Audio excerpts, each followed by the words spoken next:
예, 예배 잘 오셨습니다. 오늘 예배 오신 여러분들 주님의 이름으로 환영합니다. 옆에 분들 바라보시면서 인사 나누시겠습니다. 살아서 만나서 반갑습니다. 어, 여러분 한 주간 어떻게 사셨습니까? 덥습니까? 춥습니까? 저도 이 더위에 굉장히 약한 사람인 것 같습니다. 2013년도에 이제 제가 기사가 생각이 났고, 이 우리나라의 세계적인 그 바이올리니스트 김민진 씨가 그 바이올린을 도둑맞았습니다. 샌드위치를 사 먹으려고 하다가 잠깐 이렇게 두었는데 그 사이에 도둑이 훔쳐가 버렸죠. 그 스트라디바리우스라는 아주 21억짜리 바이올린을 잃어버렸습니다. 근데 3년 만에 찾았습니다.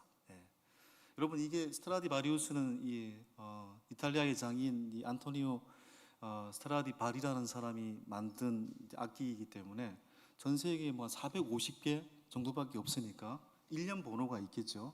그 함부로 훔쳐갈 수도 없고, 사실은 그걸 파는 순간 드러나게 되니까 결국은 이 21억짜리 바이올린을 잃어버렸다라는 게 문제가 아니고, 이 도둑들이 그걸 17만 원에 팔다가 걸렸다라는 겁니다. 여러분, 그러니까 아무리 21억짜리 스트라디바리우스와 같은 명기라고 할지라도 그 명기를 연습용 바이올린으로 여기고 파는 사람이 있다라는 얘기죠. 그것의 진가를 모르면 아무리 20억짜리라도 의미가 없는 것입니다.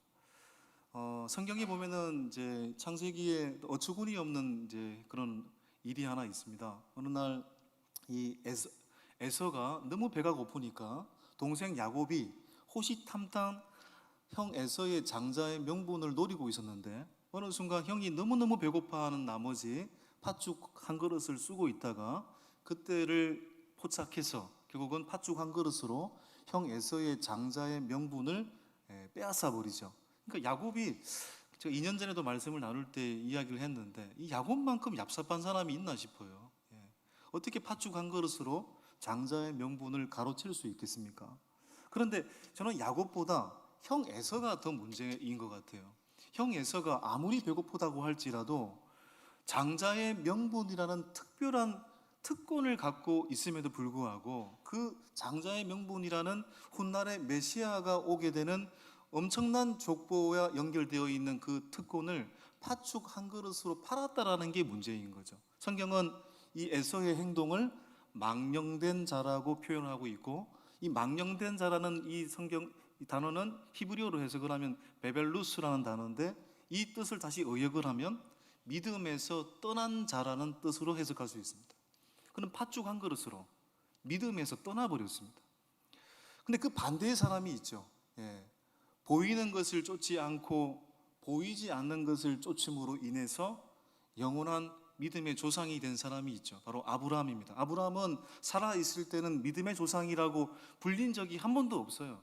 이 성경에서 우리가 말하고 있는 믿음의 조상 아브라함은 아브라함이 죽고 난 뒤에 400년이 지나고 난 뒤에 형성된 그러한 칭호일 겁니다. 근데 아브라함은 한 번도 당신이 믿음의 조상이여 이렇게 들어본 적이 없음에도 불구하고, 아브라함은 그 순간 보이는 것을 쫓지 않고 보이지 않는 영원한 것을 쫓음으로 말미암아 오늘날 모든 사람들의, 믿는 자들의 조상이 되었습니다.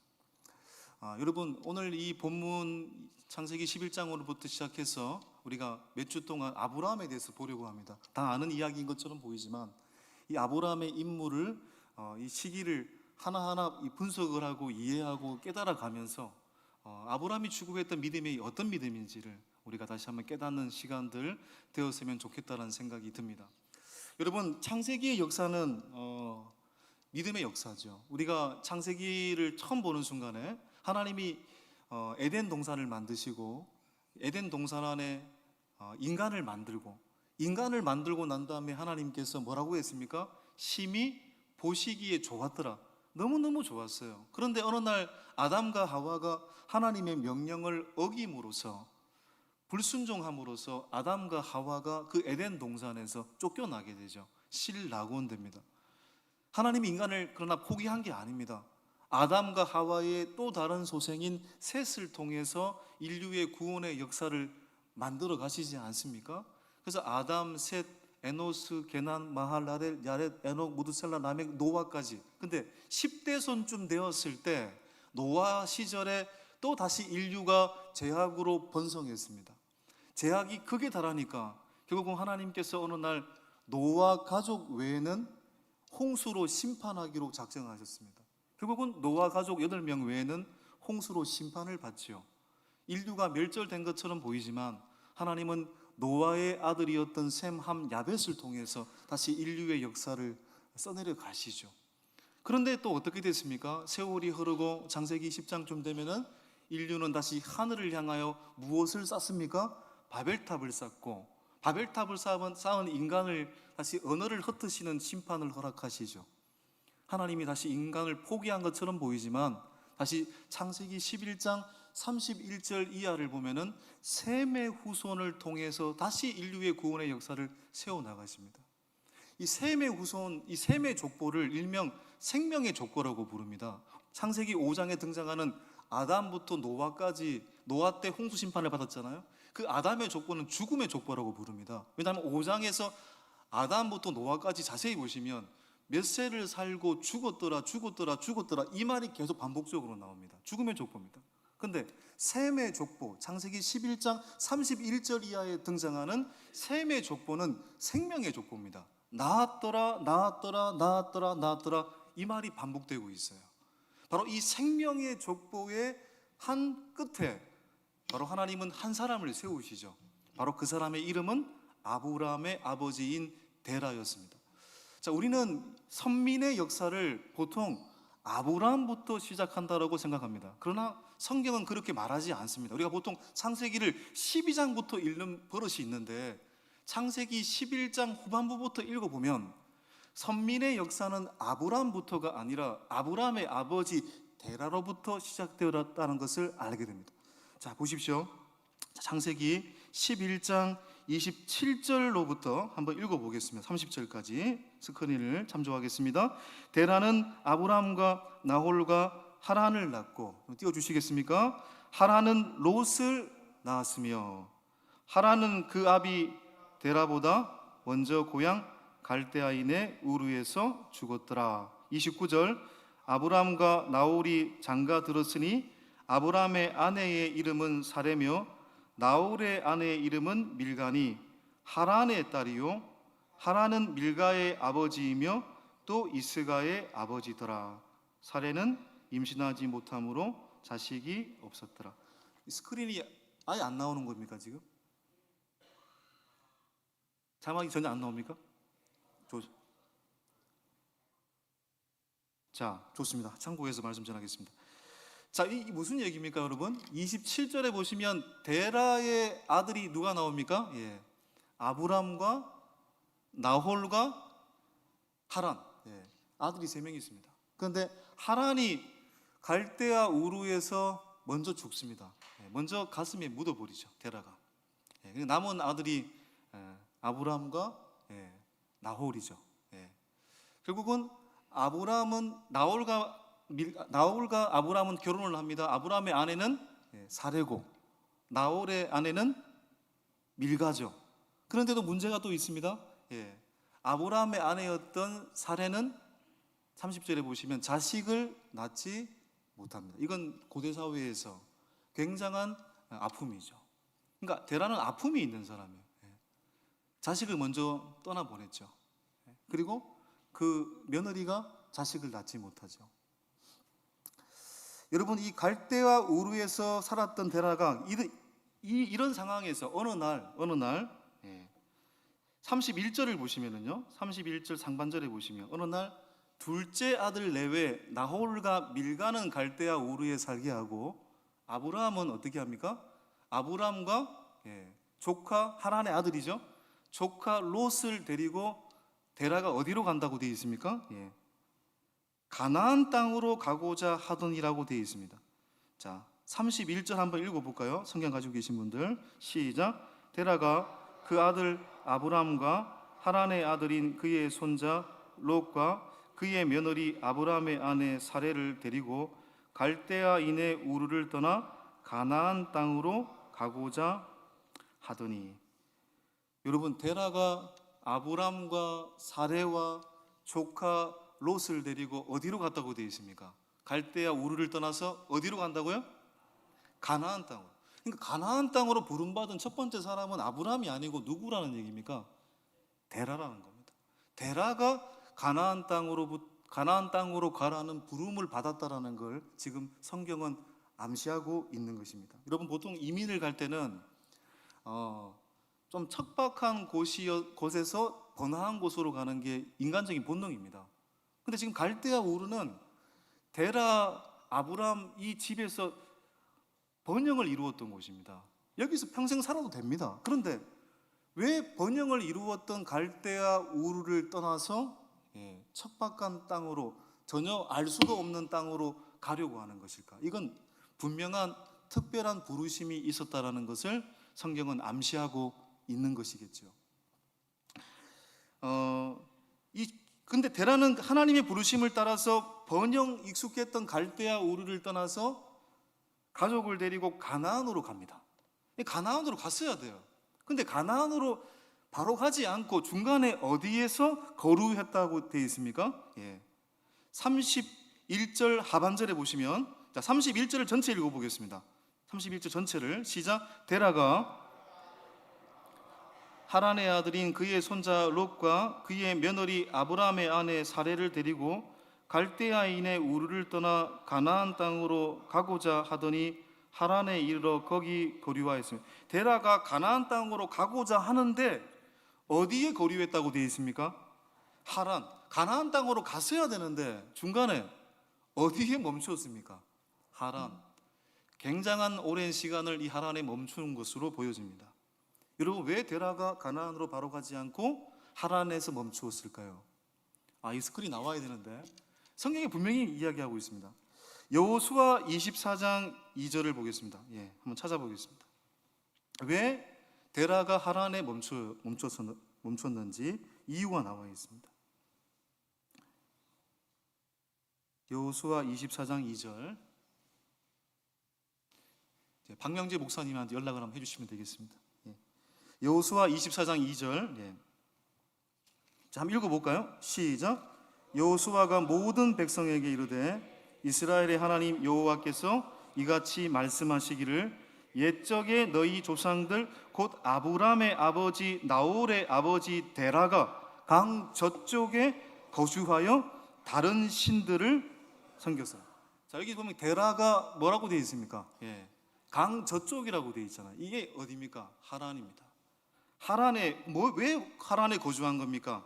다른 신들을 섬겼다라고 되어 있습니다. 왜 데라가 가나안으로 가지 않고 하란에 멈추었느냐? 바로 하란에 멈추었더니 하란의 사람들이 돈이 너무 많은 거예요. 근데 왜 돈을 많이 벌었느냐? 우상업을 했습니다. 우상을 숭배하고 우상 굿즈 판매하고 우상업을 통해서 돈을 많이 버는 모습을 보면서 데라가 여기서 그냥 돈 벌고 살자라고 멈춘 겁니다. 여러분, 데라는 분명히 하나님의 뜻이 좋았음을 알았습니다. 가나안 땅으로 가는 것이 더 좋았고 하나님의 뜻을 따라 살아가는 것이 더 좋음을 알았습니다. 그런데 더 좋음을 알았지만 하나님의 뜻을 마음에 품지 않았습니다. 여러분, 성경이 좋다는 것 믿지 않는 사람도 다 압니다. 이 홀리 바이블 아닙니까? 성경이 성스럽고 거룩하고 좋은 말씀으로 가득 찼다는 걸 모르는 사람이 어디 있습니까? 다 압니다. 그런데 안 믿잖아요. 왜요? 이 말씀을 내 마음에 품지 않기 때문입니다. 지식으로 하는 게 중요한 것이 아니라 이 말씀을 내 마음에 품는 것이 중요한 거죠. 데라는 하나님의 말씀이 좋음을 알았지만 이 말씀을 내 마음에 품지 않았습니다. 그러니 하란에 멈춘 겁니다. 여러분, 우상업을 했던 아버지 데라 밑에 아브람이 살았으니까 아브람도 우상업에 휘말릴 가능성이 높잖아요. 결국 하나님은 이 아브람을 어떻게 해야 됩니까? 이 하란에서 끌어내요. 끄집어내야 되는 것입니다. 여러분, 그런 의미에서 오늘날 하나님께서 반드시 택하실 자들은 반드시 끌어내신다라는 사실을 또 알게 됩니다. 우리가 이 오늘 예배를 드리고 있지 않습니까? 이 예배를 드리기 전에 여러분의 가정에 어떤 배경이 있었는지 제가 모르겠습니다. 그런데 중요한 것은 하나님이 여러분을 이 예배 자리로 끌어낸 겁니다. 끌어내신 겁니다. 이것을 믿을 때, 이 사실을 믿을 때만 우리가 아브라함을 통해서 이루신 구원의 역사가 여러분을 통해서도 그 구원의 역사가 이루어질 수 있다는 것을 알게 되는 것이죠. 여러분, 하란에서 머문 데라는 결국 어떻게 됐습니까? 32절을 보시면 11장 32절을 보시면 데라는 나이가 205세가 되어 하란에서 죽었더라고 되어 있습니다. 여러분, 창세기는 총 두 부로 나눠져 있어요. 창세기 1장부터 11장을 원역사라고 부르고 창세기 12장 아브람 이야기부터 50장 요셉 이야기까지를 족장의 역사라고 부릅니다. 2부로 나눠져 있어요. 그런데 자세히 보시면 1부의 마지막 말씀이 뭡니까? 데라는 나이가 205세가 되어 하란에서 죽었더라. 1부의 마지막은 죽었더라. 하나님 없는 인생은 다 죽는다는 것입니다. 그런데 창세기 2부의 시작인 12장 1절은 어떻게 시작됩니까? 여호와께서 아브람에게 이르시되가 뭡니까? 하나님 말씀이잖아요. 하나님 없는 모든 인생은 결국 죽지만 하나님 말씀으로 시작하는 인생은 그 인생을 하나님께서 책임져 주신다라는 말씀인 거죠. 이것이 오늘 던지는 첫 번째 메시지입니다. 결국은 아버지 데라가 죽고 난 뒤에 하나님은 우상의 땅에 있는 아브라함을 끌어내야 됩니다. 그래서 하나님이 창세기 12장 1절에 아브라함을 끌어내기 위해서 하나님은 아브라함에게 이렇게 말씀을 하십니다. 어떻게?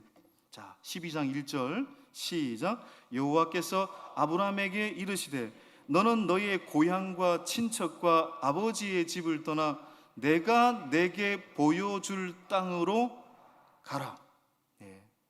하나님은 아브라함에게 너의 고향과 너의 친척과 너의 아버지의 집을 떠나서 내가 내게 보여줄 땅으로 가래요.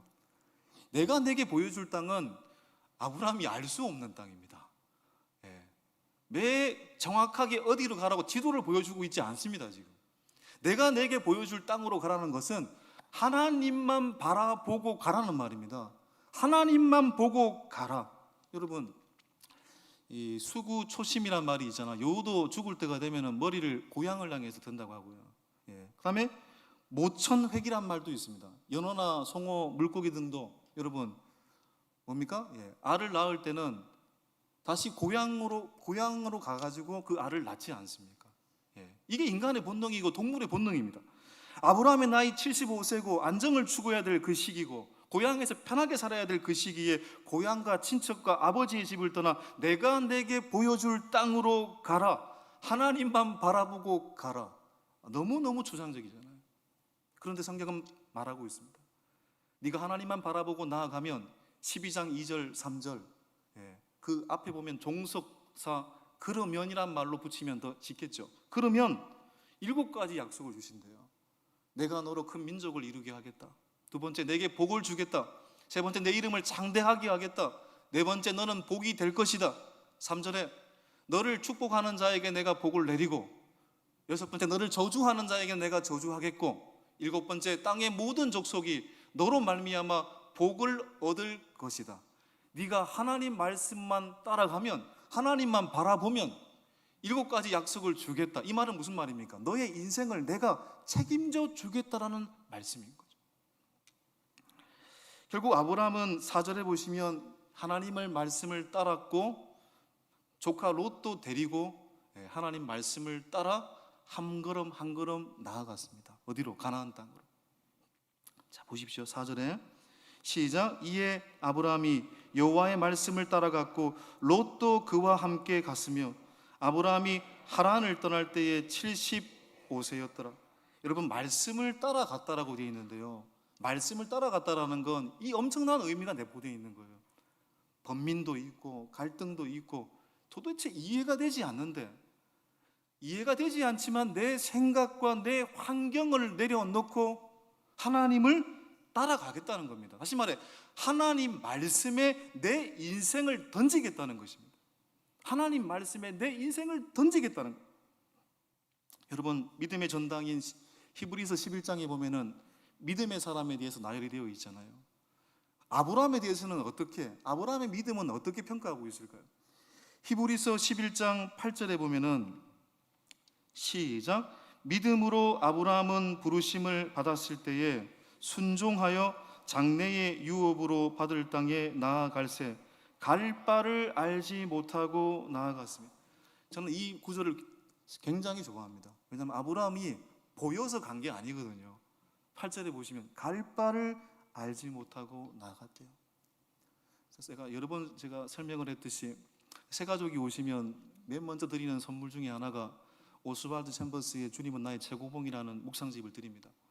이 책이 굉장히 어렵지만 계속 반복해서 묵상하다 보면 제가 보기에는 최고의 책입니다. 최고의 묵상집입니다. 매일 샘솟는 것 같아요. 뭐 100번을 읽어도 다른 것 같아요. 어떻게 보면. 근데 이 주님은 나의 최고봉의 한 세 번째, 네 번째에 보면은 아브라함의 얘기가 나와 있습니다. 아브라함은 보여서 걸어간 게 아닙니다. 갈 바를 알지 못하고 걸어간 겁니다. 누구만 붙잡고? 하나님만 붙들고. 하나님이 한 걸음 한 걸음 붙잡아 주었기 때문에 그 걸음을 걸어갔다는 겁니다. 내가 어떤 길을 걸어가야 될지, 오늘 내가 춘천으로 가야 될지, 대구로 가야 될지 전혀 알 수 없지만 하나님 말씀 따라 한 걸음 한 걸음 걸어갔다는 거예요. 아브라함이 왜요? 하나님 말씀에 자신을 던졌다라는 걸 의미하는 거잖아요. 그럼 여러분, 아브라함이 하나님 말씀에 자신을 던질 수 있는 이유는 어디에 있는 겁니까? 단 한 가지 이유입니다. 하나님만이 결코 변하지 않는 상수임을 알았기 때문입니다. 사람도 변했습니다. 다음 주에 보게 될 조카 롯도 변하잖아요. 아버지 데라도 가나안 땅 안 가고 중간에 하란에서 우상업을 변했습니다. 믿었던 사람 다 변합니다. 여러분, 우리가 갖고 있는 모든 것 다 변합니다. 근데 변하지 않는 상수는 뭡니까? 수학에서 변하지 않는 값을 상수라고 부르잖아요. 하나님만이 유일한 신실한 분이라는 것을 믿었기 때문에 자신의 인생을 그 하나님 말씀에 던질 수 있었던 거죠. 믿음은 내 믿는 대로 이루어진다라는 자기 확신이 아니라 하나님은 반드시 약속을 지키시는 신실한 분임을 믿고 살아가는 것입니다. 그래서 유명한 음버르트 에코라는 사람이 하나님 믿는 사람에게 가장 어려운 일이 뭐냐? 하나님 믿는 사람에게 가장 어려운 일은 하나님을 믿는 일이다라고 했습니다. 여러분, 그렇죠? 아브라함이 믿음의 조상이라고 불릴 수 있었던 이유는 하나님의 신실함을 붙들고 한 걸음 한 걸음 나아갔던 첫 번째 사람이었기 때문입니다. 여러분, 아브라함이 그 하나님 말씀에 자신의 인생을 던져서 갔던 땅이 가나안 땅입니다. 여러분, 하나님 말씀 앞에 자신의 인생을 던져서 가나안 땅에 도착했다면 이제는 번영의 삶, 호화로운 삶이 예비되어야 했어야 합니다. 근데 그렇지 않았습니다.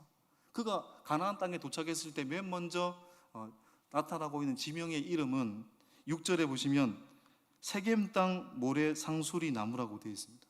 세겜 땅이라는 건요, 이스라엘 지도에서 한 중간쯤 되는 지명이고요.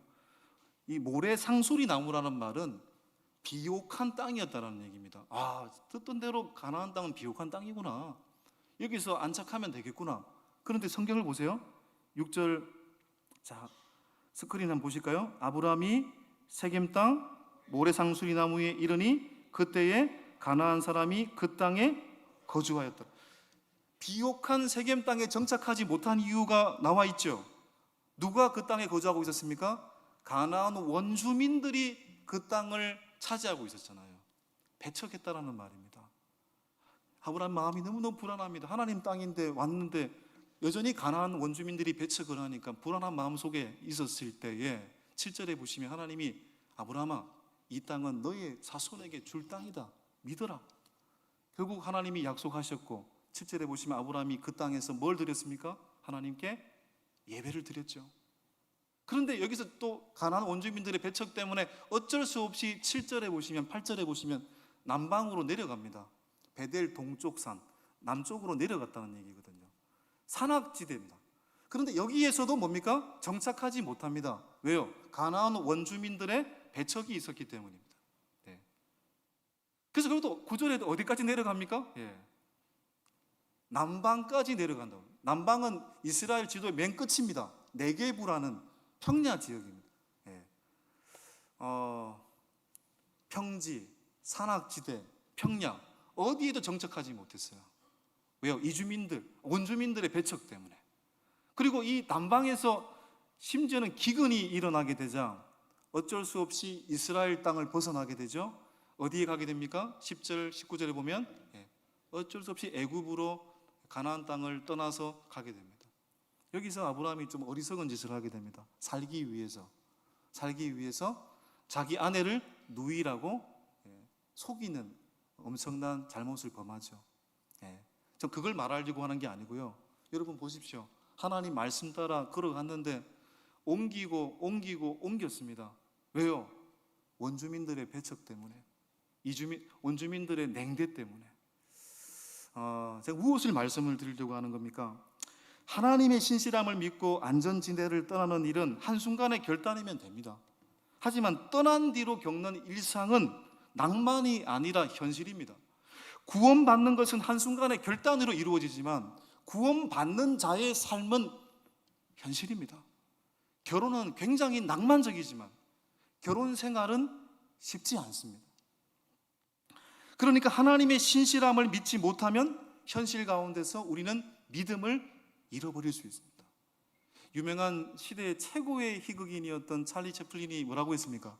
인생은 멀리서 보면 희극이지만 가까이에서 보면 비극이라고 했습니다. 이게 맞는 것 같아요. 현실은 다르잖아요, 여러분. 멀리서 보면 전부 다 여러분 잘 사는 것처럼 보이지만 소속들이 들어가 보면은 얼마나 많은 인생의 스토리가 있습니까? 쉽지 않다라는 얘기죠. 그래서 우리에게 뭐가 중요한 겁니까? 매일의 예배가 중요한 거고 매일 하나님과의 교제가 중요한 겁니다. 여러분 신앙생활을 할 때 여러분 언제든지 기억하셔야 됩니다. 사역 중심으로 신앙생활을 하는 건 옳지 않습니다. 너무 분주한 사역, 너무 많은 사역들은 결코 좋은 게 아닙니다. 여러분 감당할 수 있을 만큼 봉사하셔야 됩니다. 제가 이제 대학교 시절에 한 10년 동안은 정말 사역 중심으로 제가 진짜 했던 것 같아요.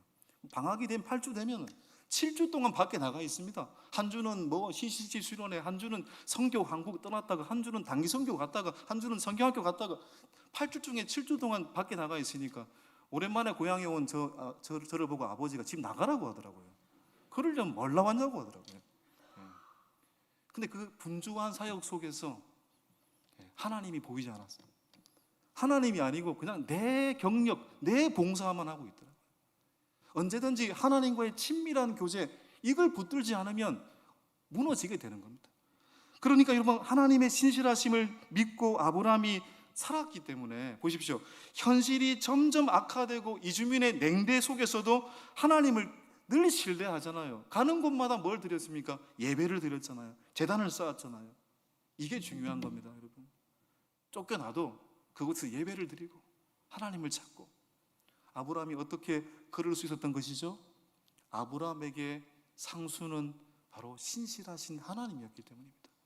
신실하신 하나님이 그의 인생에 언제나 상수였기 때문에 어떤 변수 앞에서도 그는 흔들리지 않았던 거예요. 서두에 제가 말씀을 드렸던 스트라디바리우스 악기가 21억이라고 했는데요. 어떻게 그렇게 그 비싼 악기가 될 수 있을까? 이 스트라디바리우스 악기는 알다시피 음악 하시는 분도 아십니다만은 1600년 중반에 이탈리아 장인 이 안토니오 스트라디바리라는 사람이 만들었던 비올라, 첼로, 바이올린을 전부 다 스트라디바리우스라고 부릅니다. 그런데 왜 이 악기가 이렇게 비싸고 음색이 그렇게 뛰어난가? 인생의 희로애락의 음색을 다 지내고 있고 인간의 복합적인 감정을 다 담아내고 있는 악기라고 그렇게 평가를 받더라고요. 이 제작 기법을 100% 알 수는 없지만 그 스트라디바리라는 장인과 혹독한 기후의 그 비법이 있다고 합니다. 여러분 이 악기를 만든 때는 1600년대 중반 시절이거든요. 이때가 어떨 때냐면 유럽에서 70년 동안 소빙하기가 일어났던 시절입니다. 그러니까 이때 알프스 산맥에 있는 나무 나무들이 성장을 멈추게 되고, 근데 그 성장을 멈추게 된 가문디 나무라는 것을 통해서 이 악기를 만들었는데, 성장이 멈추다 보니까 이 나이테가 촘촘하게 되고 나무의 밀도가 균일해진 겁니다. 결국 이런 나무를 갖고 악기를 스트라디바리가 만든 거예요. 그랬더니 이 악기가 희대의 명기가 된 것입니다. 무슨 얘기입니까? 혹독한 추위를 이겨낸 그 악기가 음색이 변하지 않았습니다. 몇백 년이 지나도 최고의 음색을 지니고 있는 악기가 된 겁니다. 여러분, 무슨 얘기일까요? 사람은 전부 다 변합니다. 우리가 갖고 있는 물건들도 다 변합니다. 우리가 믿었던 사람들 전부 다 변합니다. 우리는 언젠가 사람에게 실망하게 되어 있습니다. 사람에게 실망하지 않을 사람이 어디 있겠습니까? 그러니 사람을 의지하지 마셔야 됩니다. 그런데 결코 변하지 않는 분이 계시죠. 결코 변질되지 않는 분이 계시죠. 언제나 그 자리에 계신 분이 계시죠. 인간이 죄를 지어도 끝까지 나에게 돌아오라고 말씀하시면서 그 자리에 계신 분이 계시죠. 바로 그분은 신실하신 하나님이죠. 가장 영적 거장 스트라디바리우스와 같은 존재이시죠.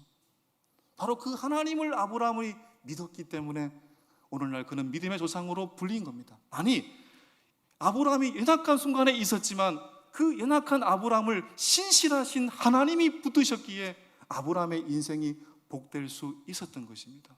오늘 우리 인생 마찬가지입니다. 무너질 것 같은 내 인생을 의지하지 말고 언제나 우리를 붙드시고 언제나 우리를 신실하게 인도하시는 그 하나님 한 분만을 의지하며 살아가는 인생들이 됩시다. 그럴 때 아브라함을 이렇게 세우신 하나님이 저와 여러분의 가정을 일으켜 세워주실 줄 믿습니다. 찬양하며 나가도록 하겠습니다. 찬송가 300